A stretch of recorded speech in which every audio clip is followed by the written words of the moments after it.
furnished by the taken. Okay, question number 15. Following details are furnished by the taken budget of the expenses incurred during the year ended 31st March 2014. Okay, now particulars and rupees. Direct wages is already available. Direct wages कहाँ जाता है बोलो? Direct wages में. Yes or no?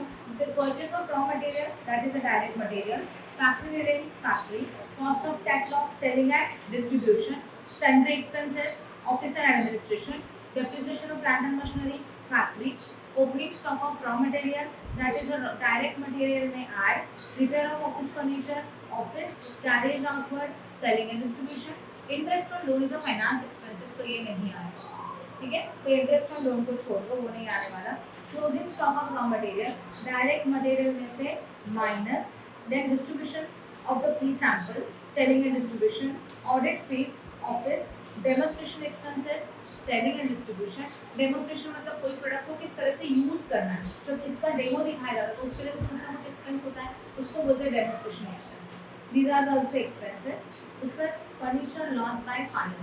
Furniture loss by fire is not a production expense, तो ये भी नहीं है. यहाँ पे एसेट्स का लॉस हो रहा है, ये बट प्रोडक्शन का खर्चा नहीं है, तो क्रॉस नोट करके छोड़ दो. Indirect material factories, office salary office, store keeper salary, ये भी स्टोर कीपर सैलरी जो आएगा, स्टोर कीपर सैलरी फैक्ट्री में भी लिख सकते हो, फैक्ट्री में लिखो. चलो, then depreciation of office equipment, office. Commission on sales, selling and distribution. Direct expenses, direct expenses. Material handling charges. अभी मटेरियल हैंडलिंग चार्जेस बोला है, तो इसको हम लोग इसको फैक्ट्री में ऐड कर सकते हैं, राइट. तो इसको हम लोग कहाँ ऐड करेंगे? फैक्ट्री में ऐड करेंगे.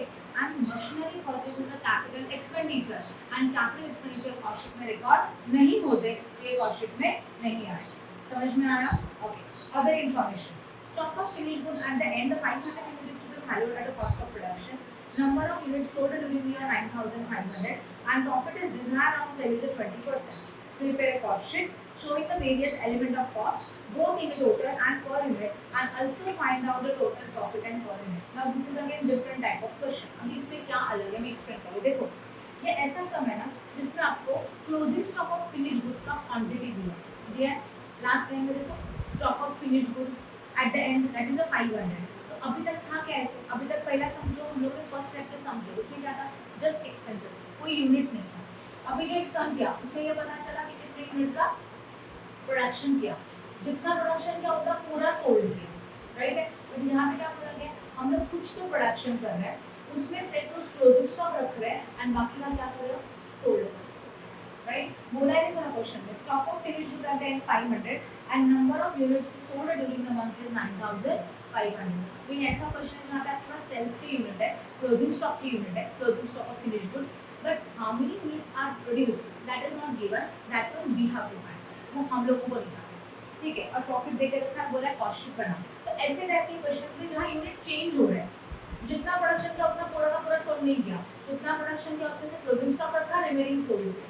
तो ऐसे सिचुएशंस में आपको और दो कॉलम एक्स्ट्रा बनाने होंगे. ऑलरेडी कितने कॉलम बनते हैं अमाउंट के? दो. अभी यूनिट का आएगा, पर यूनिट का आएगा, ठीक है. कैसे ध्यान दें?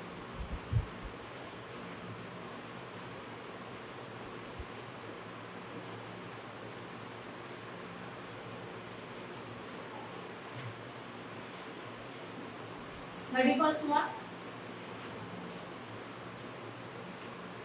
मार्च है क्या कुछ? 31 मार्च को कर दूंगा.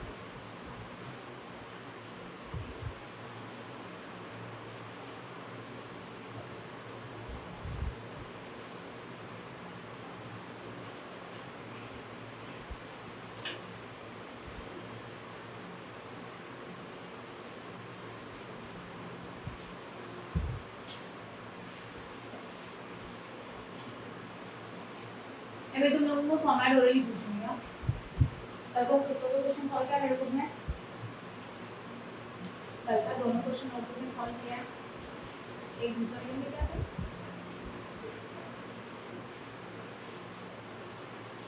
जो मैंने बोलते हुए सिखाया था दूसरा आगे वाला घर पे लेके करेंगे, उसको किया, ठीक है. अभी फॉर्मेट रीड करो, नहीं किया तो कंप्लीट करो पहले.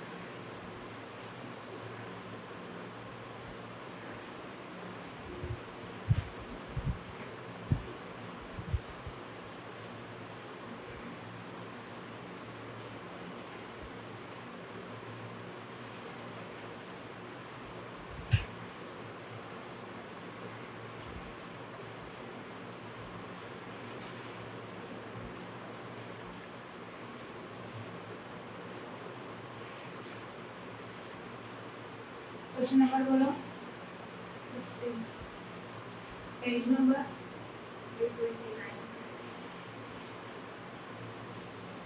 Okay, now we are starting with the question number 15। Question number 15 में जो यूनिट है, क्वांटिटी है, वो एक से ज्यादा है।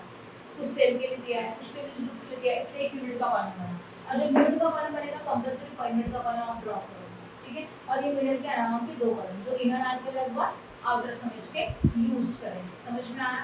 ठीक है। अब जब आप सॉल्व करते हो तो सबसे पहले क्या आता है बोलो, हेडिंग क्या इसका आएगा, डायरेक्ट मटेरियल कंज्यूम, आया ना। इसके अंदर क्या आता है बोलो, पहले तो सबसे पहले opening stock of raw material, ये क्या चेक करो, is there any opening stock of raw material? नहीं है, ओपनिंग भी नहीं है, क्लोजिंग भी नहीं है, नहीं है ना, तो ये डैश होगा। Add purchase of raw material, वो दिया है, कितना है purchase of raw material, that is 2,40,000, total होगा 2,40,000। इसमें लेस करेंगे closing stock of what raw material, opening stock raw material का ओपनिंग स्टॉक है कितना है, हाँ है 25,000, यस है, रॉ मटेरियल का ओपनिंग स्टॉक है 25,000, तो यहाँ पे आएगा 25,000, यस और नो। फिर 25 में 2,40,000 ऐड किया तो कितना हो जाता है, 2,65,000 minus closing stock of raw material, वो भी है, और वो है 15,000, माइनस करेंगे तब जाके मिलेगा 0,0,0,0,5 2,50,000, एंड इसको बोला जाता है डायरेक्ट मटेरियल कंज्यूम। बता दो यूनिट्स में, बता दो इसको, आप सोल्यूशन बता अरे यार ठीक है, वापस से बता दीजिए। आपने क्वेश्चन किया और उसका, चलो बताओ what is the opening stock of raw material, कितना था 25। हाँ, तो opening stock of raw material amount column में इनर में, what is the purchase of raw material 2,40,000, दोनों का addition 2,65,000 minus closing stock of raw material कितना, 15,000, यस, तो remaining amount is how much, 2,50,000। यहाँ तक कुछ डाउट है क्या, बोलो, ठीक है ना। और अभी हम लोगों को यूनिट में भी पूछना बोल सकते हैं, यूनिट कैसे फाइंड आउट करेंगे, देखो एक फॉर्मेट है, व्हाट यूनिट्स, या तो unit production and opening stock of finished goods, इसका total less closing stock of finished goods and then you are the sale, ये फॉर्मेट है। मतलब सबसे पहले हम लोग कितना यूनिट प्रोडक्शन किया, इसमें opening stock of finished goods add करते हो, टोटल होता है, उसमें से closing stock of finished goods minus करेंगे, फिर सेल मिलता है। अब इसमें से आपने हम लोगों ने कितना यूनिट प्रोडक्शन किया वो तो दिया नहीं है क्वेश्चन में, ओपनिंग स्टॉक भी नहीं दिया, पर क्लोजिंग स्टॉक है लास्ट लाइन में, कितना क्वांटिटी है 500, एंड सेल का कितना क्वांटिटी है बोलो, 9,500, अच्छा 9,500। अब बोर्ड पे ध्यान देना, अब रिवर्स डालो, रिवर्स मतलब नीचे से ऊपर, तो ये जो साइन है ना वो भी अपोजिट हो जाता है, जो माइनस है वो क्या बन जाएगा प्लस, तो 9,500 plus 500 that is how much total 10,000, सही है, मतलब टोटल 10,000 का स्टॉक था, उसमें से 500 का क्लोजिंग स्टॉक था, 9,500 मार्केट में सोल्ड किया। Now opening stock is not given, तो अल्टीमेटली 10,000 का 10,000 हो जाएगा, और अगर ओपनिंग स्टॉक दिया होता था तो प्लस का क्या करते थे minus, and then you got unit produce. तो हम लोगों को मिला कितना यूनिट हम लोगों ने प्रोडक्शन किया, नाउ 10,000 यूनिट का प्रोडक्शन किया, तो हम लोग 10,000 यूनिट का प्रोडक्शन कर रहे हैं, ये भी क्लियर हो गया। अभी इसके बाद क्या आता है बोलो, डायरेक्ट मटेरियल के बाद डायरेक्ट वेजेस कितना है बता, 110,000 आउटर कॉलम, फिर डायरेक्ट एक्सपेंसेस कितने हैं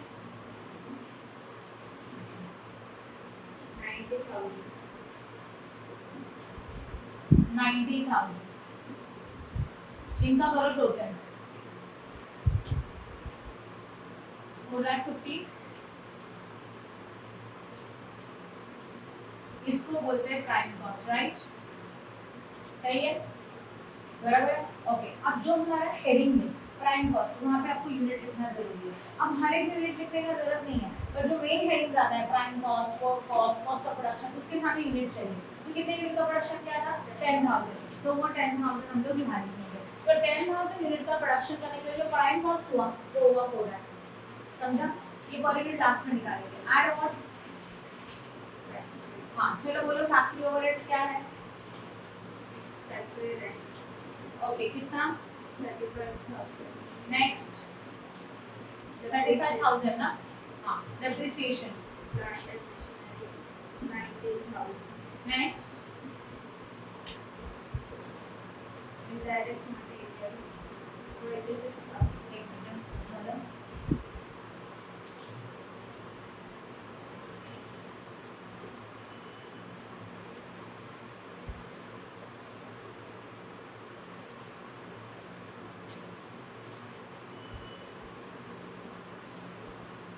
न्यू मुस्लिम कॉलेज को नहीं हो new Muslim college of commerce NHCC हाँ new Muslim college of commerce हाँ त्यांचं नाव तसंच आहे आणि new Muslim college of commerce वेगळं आहे पब्लिक स्कूल तिथेच आहे दोन्ही एकाच ठिकाणी ठीक आहे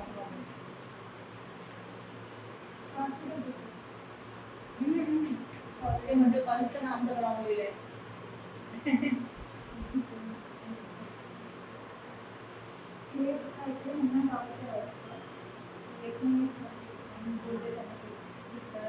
नको मी येते त्यांना मला दोघं तर पुढचं नाही म्हणा आणि त्यांचं ते लिहून झालं असेल त्यांना मला ऑब्जेक्टिव्ह काढता आणि ओरल आणि मला डाऊट क्लिअर करतो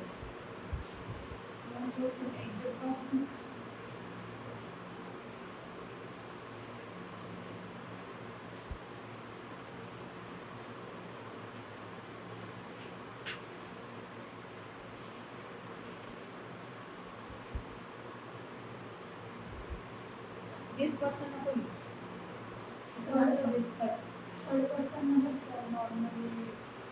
बरोबर ना पक्का ना मला जसं मी मीच देते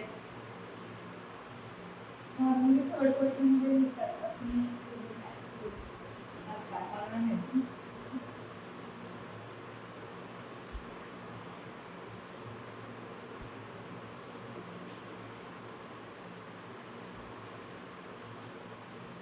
ठीक आहे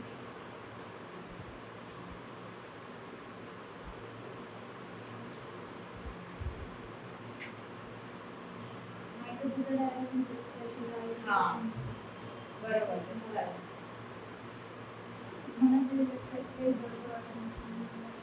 आणि त्याच्यामध्ये कॅपिटल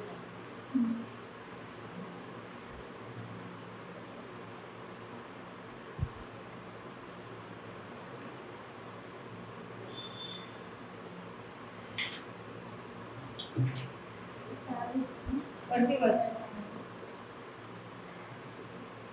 ठीक आहे थँक्यू सो मच आता त्याला सगळं असं प्रिंट आपण त्याला सॉफ्ट कॉपीज त्यांना पाठवायचं आपल्याला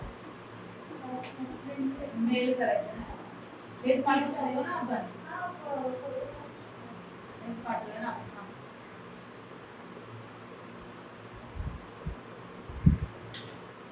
ओके डेप्रिसिएशन टैंडम मशीनरी के बाद नेक्स्ट वन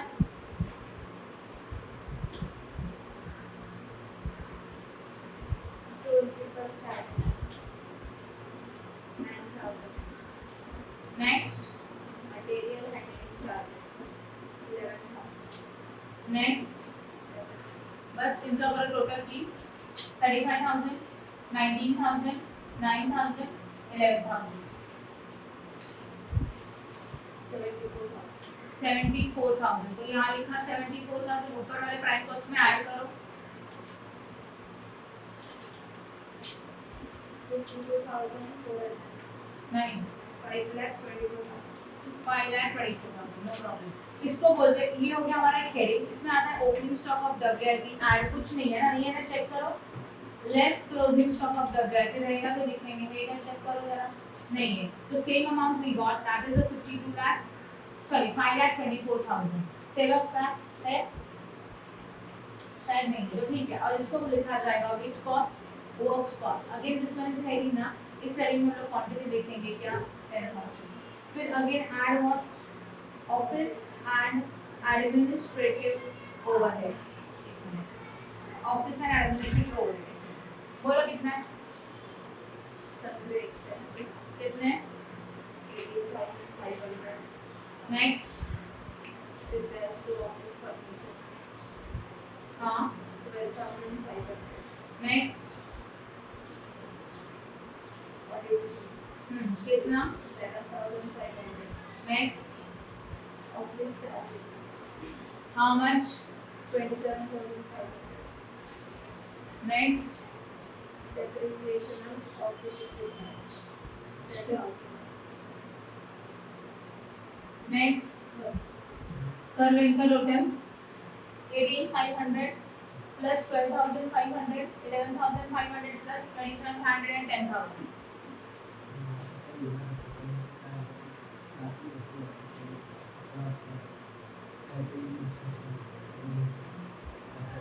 एकदम दे रहा हूँ पूर्ण गाड़ी थोड़ी ज़्यादा से ओवर ले नाम सांगते ओवर ले रहा 80,000.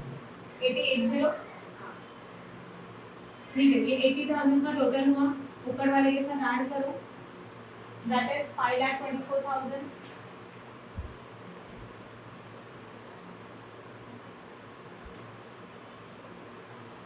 6,04,000. टोटल आया 6,04,000 this 6,04,000 is known as a what cost of production अब ये अगेन हेडिंग है इसमें हम लोग लिखेंगे 10,000 यूनिट ठीक है इसके अंदर होता है add opening stock of finish good ये दोनों भी नहीं है यूनिट भी नहीं है और वैल्यू भी नहीं है राइट तो इसको डैश कर दिया तो इसका कैलकुलेशन कितना आपने देखो 10,000 एंड 6,04,000 सही है समझा कि नहीं अब हम लोग लिखेंगे less closing stock of finish good तो इसके यूनिट्स कितने 500 पर इसका वैल्यू नहीं है अब इसका वैल्यू कैसे निकालना चाहते हैं रूल है closing stock of finish goods always value at cost of production क्या रूल बताया मैंने जब भी आप closing stock of finish goods निकालोगे तो किसके ऊपर वैल्यू होता है कॉस्ट ऑफ प्रोडक्शन के ऊपर तो लॉजिक अप्लाई करेंगे कॉस्ट ऑफ प्रोडक्शन देखो 10,000 यूनिट के लिए अगर 6,04,000 है कि नहीं है तो 500 के लिए कितना समझा क्या क्या हो करो फिर 500 into 6,04,000 divided by 10,000 20,000. yes कितना अमाउंट आया 30,200 का amount and this 30,200 you have to write down here clear है तो value of closing stock is always calculated on the cost of production इस तरह से अब closing stock क्या होता है माइनस ना तो 10,000 minus 500 9,500 and amount को भी माइनस करो 6,04,000 minus 30,200 5,73,000. 5,70,800 3,800. and this is known as what cost of goods sold okay तो अभी हम लोग 9,500 का क्वांटिटी सोल्ड करेंगे जिसका ये कॉस्ट है ठीक है ऐड और चलो बताओ फटाफट ओवरहेड्स Cost of catalogs कितना 17,100. नेक्स्ट वन Carriage outwards कितना 25,650. 50 next Distribution of the samples how much 30,775. 75 next Demonstration expenses कितना 30,300. 300 next Commission on sales how much 15,675. 15,675 next कुछ खत्म ओके अब कर लो इनका टोटल 17,100 25,650 13,775 13,300 15,675 85,500. एंड इसका टोटल आया 85,500 इसको ऊपर वाले के साथ ऐड करेंगे करो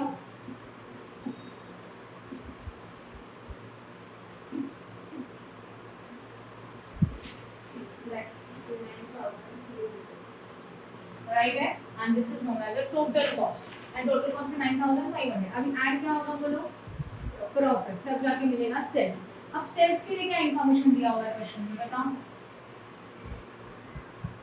दिया है ना प्रॉफिट के बारे में Profit is around 6 is 20%. is 20% on what sales. On sales, ये सेंटेंस इंपॉर्टेंट है. On word. अभी cost plus profit we got sales. Profit is 20% on sales बोला तो सेल्स कितना रहेगा 100. Then cost will be what 80. तो कैलकुलेशन क्या होगा 80 मतलब है 6,59,300. तो 20 मतलब कितना. क्रॉस मल्टीप्लिकेशन आप कर सकते हो खुद से, आप खुद कर लेना. चलो करो फटाफट. 20 into 659,300 divided by 80. 1,64,825. इसके ऊपर वाले के साथ होगा addition. We got a total sales.